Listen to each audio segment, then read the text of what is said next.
ॐ भूर्भुवः स्वः तत्सवितुर्वरेण्यं भर्गो देवस्य धीमहि धियो यो नः प्रचोदयात् ॐ शान्ति शान्ति शान्तिः. Namaste, my dear friends. I am making this video on Atma Bodha. Atma Bodha is a short Sanskrit text attributed to Adi Shankara of Advaita Vedanta school of Hindu philosophy. The text in 68 verses describes the path to self-knowledge or the awareness of Atma. The Vedanta tradition states that the text was written by Shankara for his disciple Sananandana, also known as Padampada. Atambodha means self-knowledge, self-awareness, or one with the possession of a knowledge of soul or the supreme spirit. The authorship of Atma Bodha, written in Sanskrit language, is traditionally ascribed to Adi Shankara, who is believed to have lived in the 8th century AD. The original text consists of 68 verses and describes the way to the attainment of the knowledge of the Atma. As in Viveka Chudamani, Sankara teaches that the ultimate reality or Brahma, the foundation of all, is beyond name and form, is of the nature of pure consciousness, but who can be realized by pursuing the path of knowledge, not by worship. For the wisdom of the self is the one way to freedom, leading beyond all other paths. As cooking cannot be accomplished without fire, so freedom cannot be attained without wisdom. Atambodha text reiterates that the path of knowledge consists in Shravana, hearing the instructions of a teacher, Manana, reflecting on what is heard, and Nididhyasana, meditating on truth with single-minded devotion.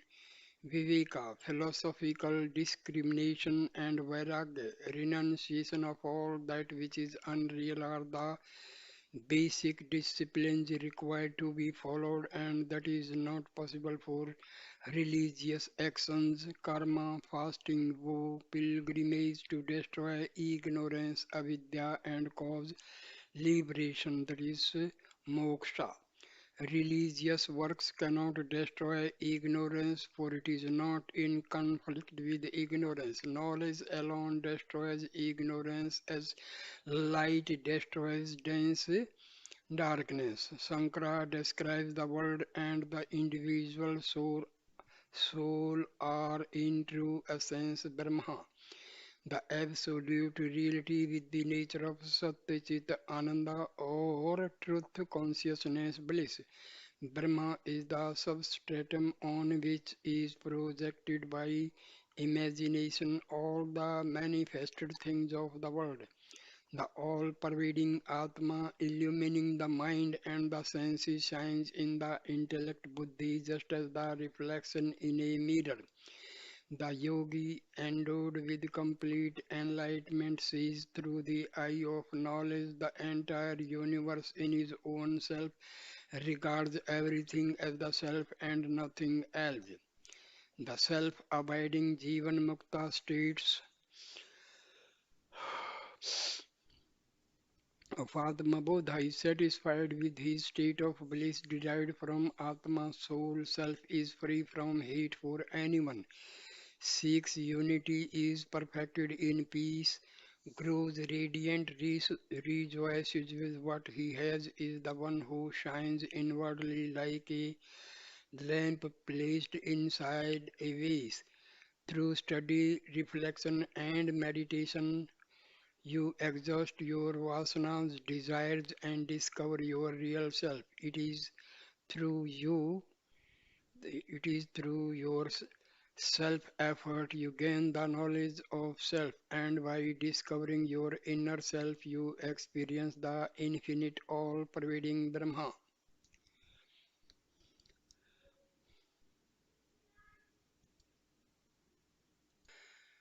I start the actual text of Atma Bodha from verse 1 onward. I will just give the translation only. The first verse. I am composing the Atma Bodha, this treatise of the knowledge of the self for those who have purified themselves by austerities and are peaceful in heart and calm, who are free from cravings and are desirous of liberation. Verse number 2. Just as the fire is direct cause for cooking, so without knowledge no emancipation can be had. Compared with all other forms of discipline, knowledge of the self is the one direct means of for liberation. Verse number 3. Action cannot destroy ignorance, for it is not in conflict with or opposing to ignorance. Knowledge does verily destroy ignorance as light destroys deep darkness. Verse 4. The soul appears to be finite because of ignorance. When ignorance is destroyed, the shell, which does not admit of any multiplicity, truly reveals itself by itself like the sun when the clouds pass away. Verse number 5. Constant practice of knowledge purifies the self. Jivatman stand by ignorance and then disappears itself as the powder of the katka nut settles down after it has cleansed the muddy water. Verse number 6. The world, which is full of attachments, aversions, etc., is like a dream. It appears to be real as long as it continues, but appears to be unreal when one is awake. When true wisdom dawns. Verse number 7. Jagat, the Jagat appears to be true Satyam so long as Brahma, the substratum, the basis of all this creation, is not realized. It is like the illusion of silver in the mother of pearl. Verse 8. Like bubbles in the water, the worlds rise, exist, and dissolve in the Supreme Self, which is the material cause and the proof of everything.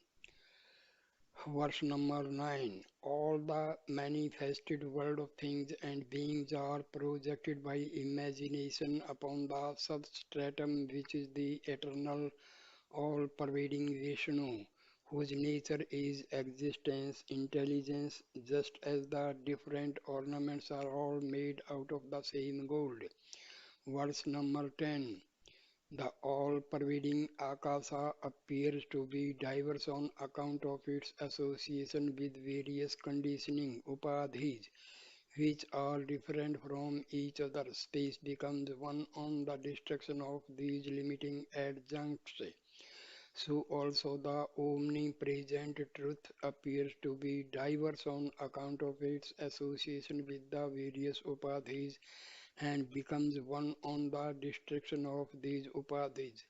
Verse number 11. Because of its association with different conditionings, such ideas as caste, color, and position are superimposed upon the Atma as flavor, color, etc. are superimposed on water. Verse 12. determined for each individual by his own past actions and made up of the five elements that have gone through the process of fivefold self-division and mutual combination.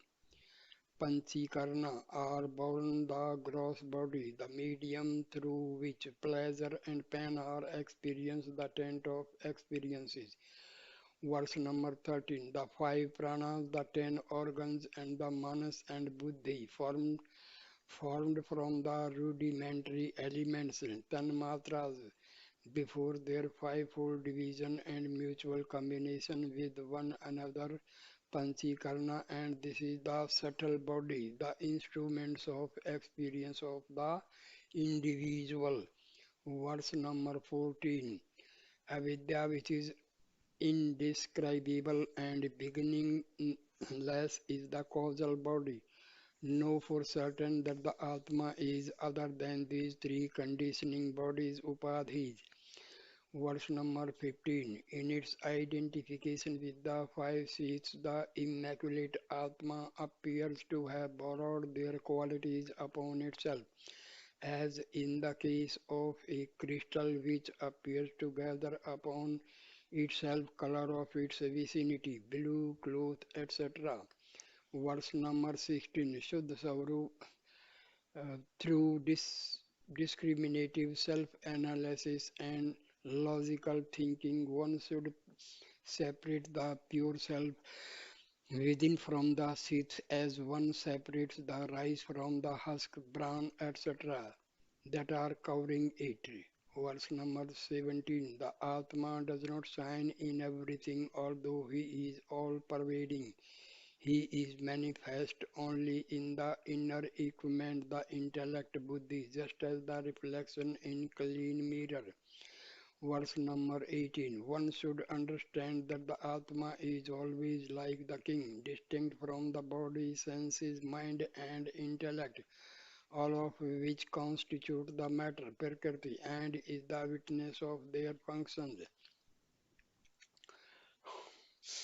Verse number 19. The moon appears to be running when the clouds move in the sky. Likewise, to the non-discriminating person, the Atma appears to be active when it is observed through the functions of the sense organs.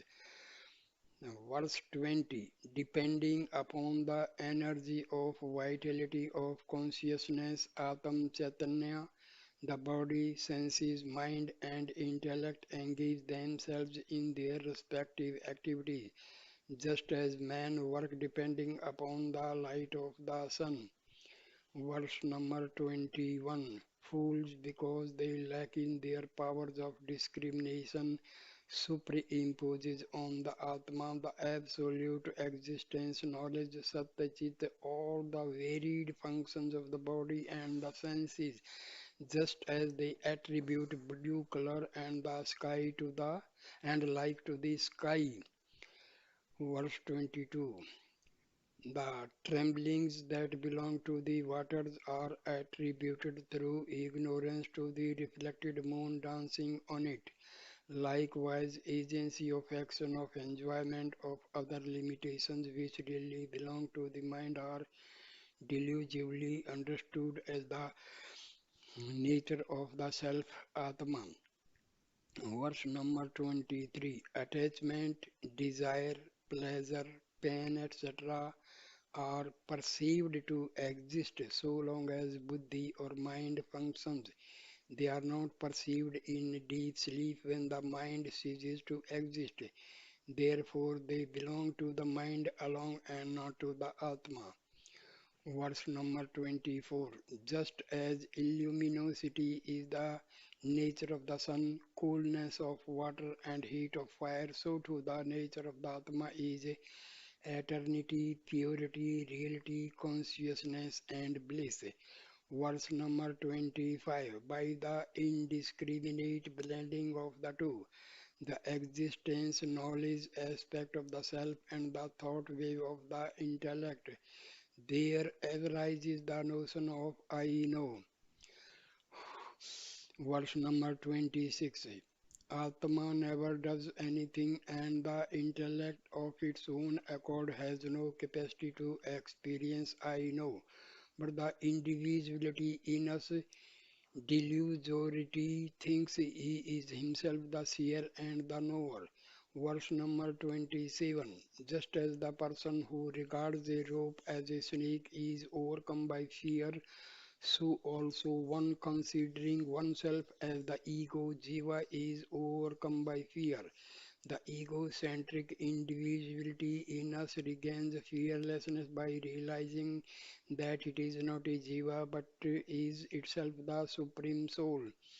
Verse number 28. Just as a lamp illumines a jar or a pot, so also the Atma illumine the mind and the sense organs, etc. These material objects by themselves cannot illumine themselves because they are inert.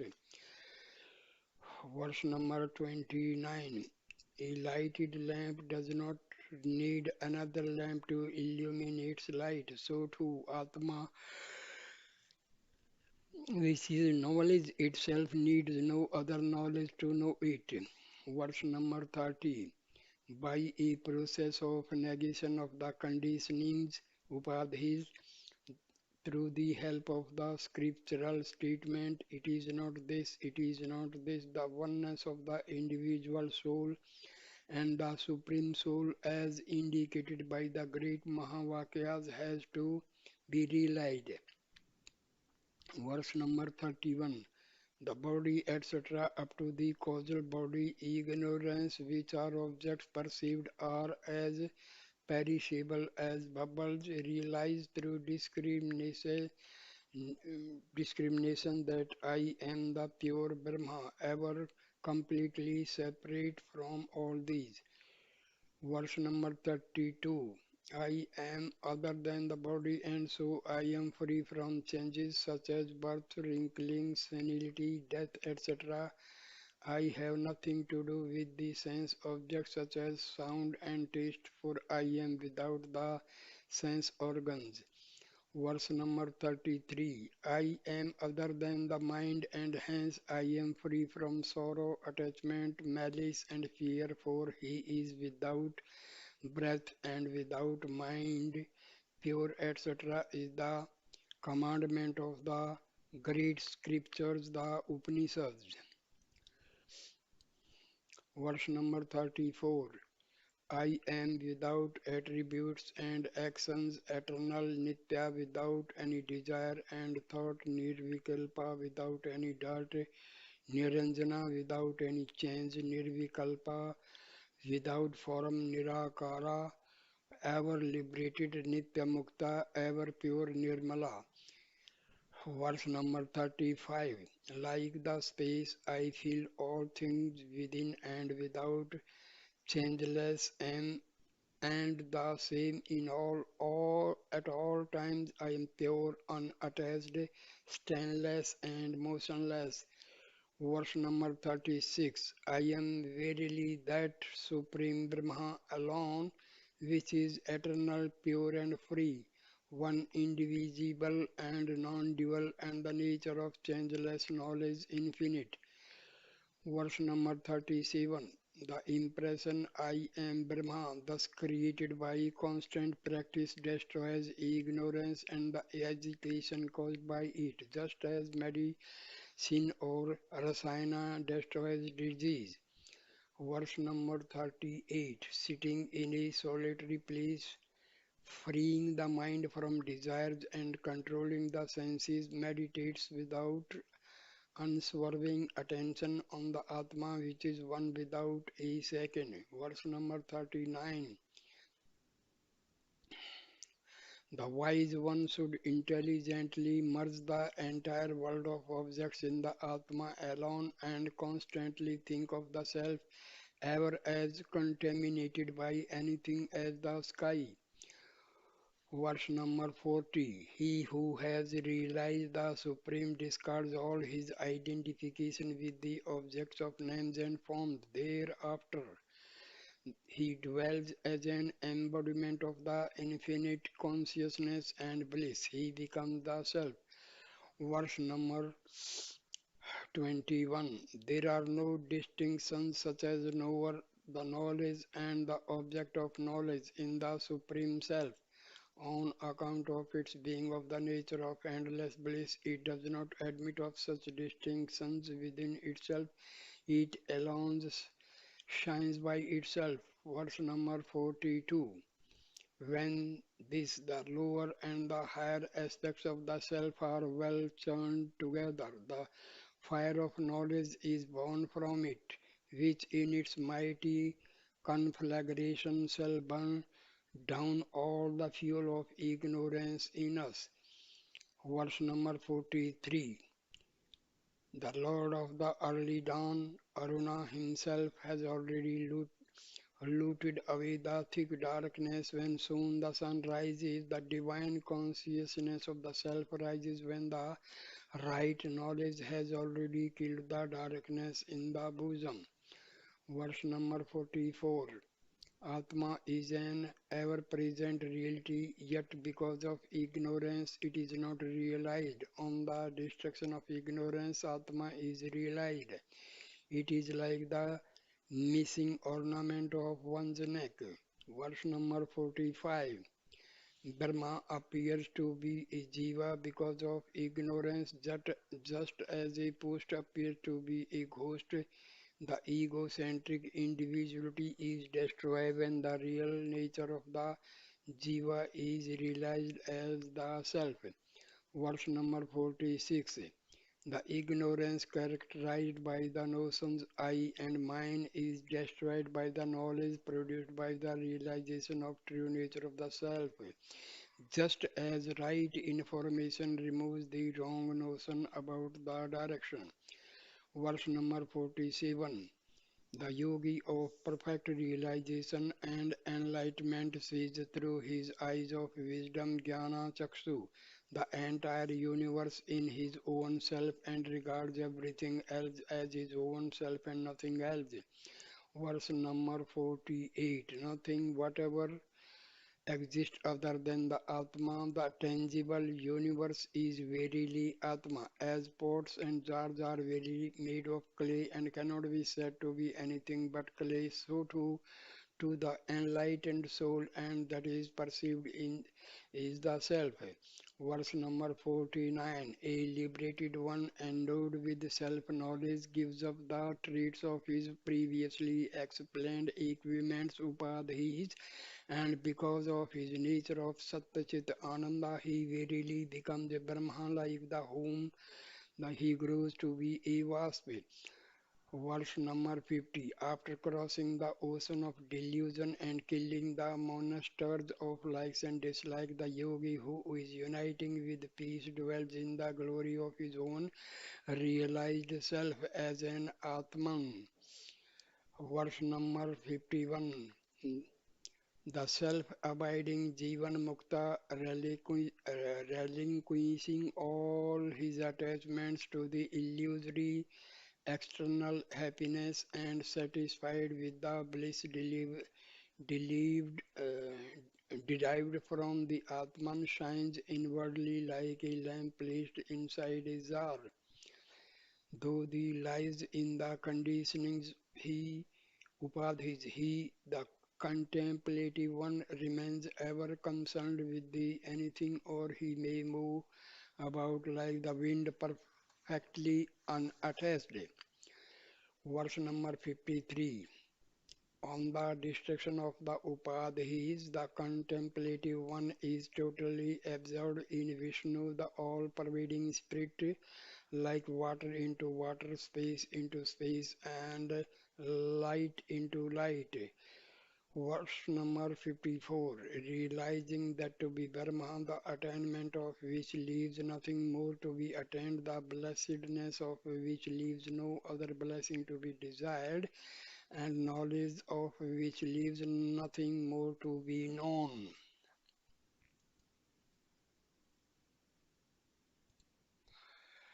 Verse number 55. Realize that to be Brahma, which when seen leaves nothing more to be seen, which having become One is not born again in this world, and which when knowing leaves nothing else to be known. Verse number 56. Realize that to be Brahma, which is existence, knowledge, bliss, absolute, which is non-dual, infinite, eternal, and one, and which fills all the quarters, above and below, and all that exist between. Verse number 57. Realize that to be Brahma, which is non-dual, indivisible, one and blissful, and which is indicated in Vedanta as the immutable substratum realized after the negation of all tangible objects. Verse number 58. Deities like Brahma and others taste only a particle of the unlimited bliss of Brahma and enjoy in proportion their share of that particle. Verse number 59. All objects are pervaded by Brahma, all actions are possible because of Brahma. Therefore, Brahma permeates everything as butter permeates milk. Verse number 60. Realize that to be Brahma, which is neither subtle nor gross, neither short nor long, without birth or change, without form, qualities, color, and name. Verse number 61. That by the light of which the luminous orbs like the sun and the moon are illuminated, but which is not illumined by their light, realize that to be Brahma. Verse number 62.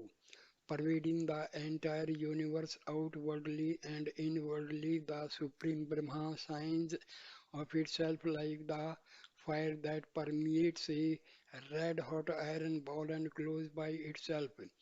Verse number 63. Brahma is other than this, the universe. There exists nothing that is not Brahma. If any object other than Brahma appears to exist, it is unreal like the mirage. Verse number 64. All that is perceived or heard is Brahma and nothing else. Attaining the knowledge of the reality, one sees the universe as the non-dual Brahma, existence, knowledge, bliss, absolute. Verse number 65. Though Atma is pure consciousness and ever present everywhere, yet it is perceived by the eye of wisdom alone, but one whose vision is obscured by ignorance, he does not see it, as the blind do not see the resplendent sun. Verse number 66. The jiva free from impurities being heated in the fire of knowledge, kindled by hearing and so on, shines of itself like gold. Verse number 67. The Atma, the sun of knowledge that rises in the sky of the heart, destroys the darkness of the ignorance, pervades and sustains all and shines and makes everything to shine. Verse number 68 and the final verse. He who renouncing all activities, who is free of all the limitations of time, space and direction, worships his own Atma, which is present everywhere, which is the destroyer of heat and cold, which is bliss eternal and stainless, becomes all-knowing and all-pervading and attains thereafter immortality. Om Tat Sat. So here ends this video. Thank you, my dear friends, for listening and watching this video. Please like, comment, and share this video and subscribe my channel. Thank you, my dear friends.